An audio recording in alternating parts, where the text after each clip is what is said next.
Emily, a spirited young waitress, was well liked by the regulars at Joe's Diner, a quaint eatery frequented by a mix of townsfolk and travelers passing through. On a particularly busy Saturday morning, while the diner buzzed with the weekend crowd, a gentle hum of conversation filled the air, punctuated occasionally by the clinking of coffee cups and the sizzle from the kitchen. Among the patrons was an elderly biker named Frank, a retired mechanic who had taken to the open road to enjoy his golden years. Known for his kind demeanor and stories of yesteryear, Frank was a favorite among the staff and customers alike. He sat in his usual spot at the counter, sipping his coffee and sharing tales with anyone who'd listen. As the morning wore on, a group of rowdy teenagers entered the diner. They were local high school students known for their disruptive antics. The teens took a booth near Frank and began to loudly mock his old leather jacket adorned with patches, his weathered appearance, and his motorcycle parked outside. Their taunts grew louder, aiming to embarrass Frank in front of the whole diner. Emily, witnessing the growing distress on Frank's face, felt a surge of protectiveness. She approached the teens with a firm step and a calm but assertive voice. "That's enough," she told them. "Frank is a respected customer here, and if you can't be polite, you'll need to leave."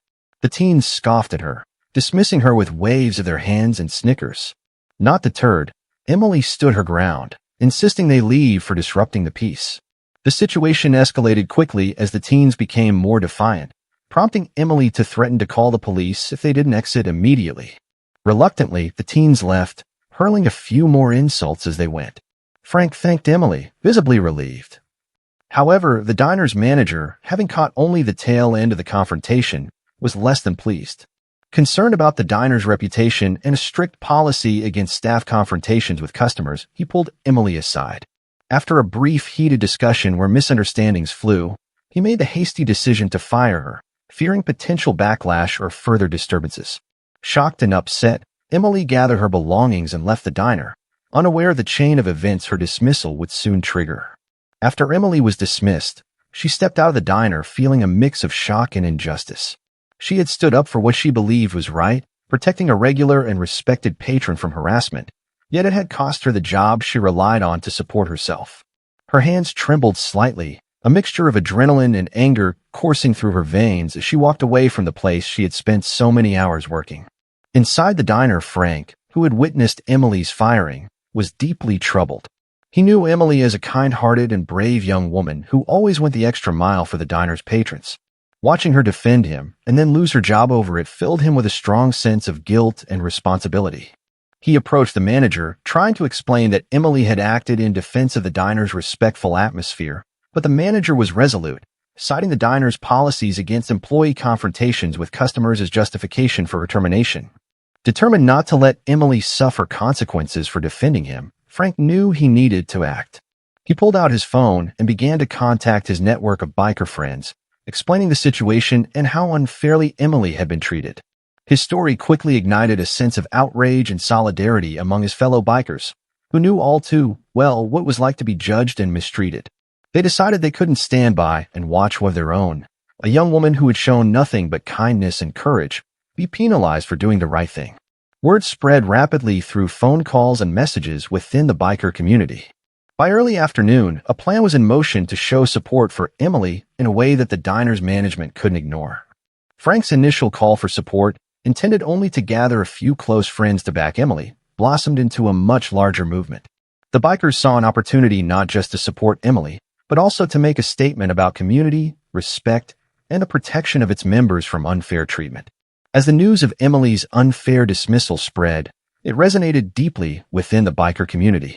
Frank's initial messages had ignited a powerful response, and by mid-afternoon, what started as a plan for a small show of support turned into a major event.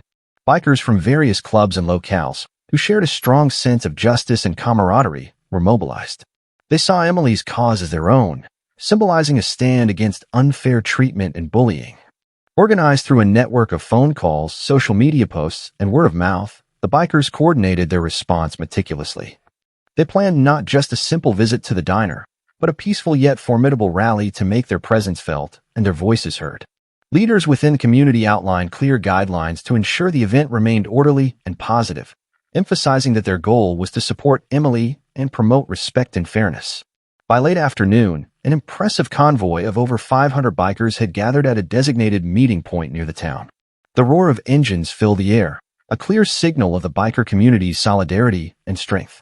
Decked in leather and patches, the bikers rode out together, forming a long, impressive line as they headed towards Joe's Diner. The sight of hundreds of bikers riding into town was striking. Local residents and passers-by turned their heads, surprised and curious about the sudden influx of motorcycles.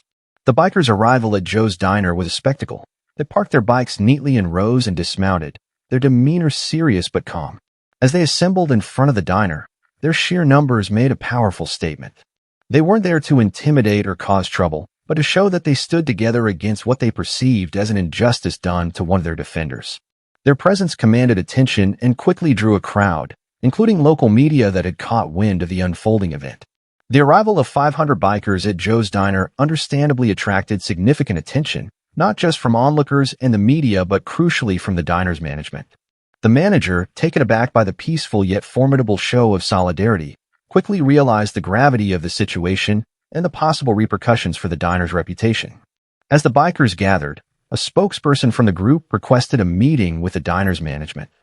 They explained their purpose: to support Emily, whom they believe was wrongfully terminated for standing up against bullying and defending a respected member of the community. They articulated their stance clearly, emphasizing that their demonstration was not meant to be a threat but a call for fairness and respect. Feeling the pressure of the public's eyes and the persuasive presence of the bikers, the manager agreed to reconsider Emily's dismissal. After a brief discussion with the owner and reviewing the details of the incident, the management realized their mistake. They recognized that Emily's actions were in line with protecting the diner's patrons and upholding the establishment values against harassment. The management publicly apologized to Emily in front of the gathered bikers and spectators, offering her job back with an assurance of no repercussions. They also committed to reviewing and revising their policies regarding employee actions in conflict situations to ensure fairness and protect employees who act in the interest of customer safety. Emily, moved by the overwhelming support from the biker community and encouraged by the public acknowledgement of her actions as just, accepted the offer to return to her job. The resolution was met with cheers from the bikers and applause from onlookers, many of whom expressed their support and admiration for the bikers' efforts and Emily's courage. In the days following the event, the diner saw an increase in patrons, many drawn by the story of how the community rallied to support a young waitress. The bikers continued to visit, now welcomed as heroes who had stood up for one of their own and helped foster a sense of justice and community spirit. This incident not only restored Emily's position but also strengthened the bond between the local residents and the biker community, highlighting the power of collective action and the importance of standing up for what is right. The story of the bikers' peaceful demonstration and the successful reinstatement of Emily became a local legend, a testament to the impact of unity and empathy in effecting positive change. The events at Joe's Diner had a lasting impact on the local community, sparking discussions about justice, solidarity, and the power of collective support. Emily's story, amplified by the bikers' dramatic intervention, became a catalyst for change not just within the diner but throughout the town. Local businesses and community leaders took note of the incident, using it as an example in workshops and seminars about employee rights, customer service, and community engagement. The diner itself instituted regular training sessions for all staff, focusing on conflict resolution and the importance of supportive workplace policies. This initiative helped to improve the work environment and ensure that employees felt valued and protected.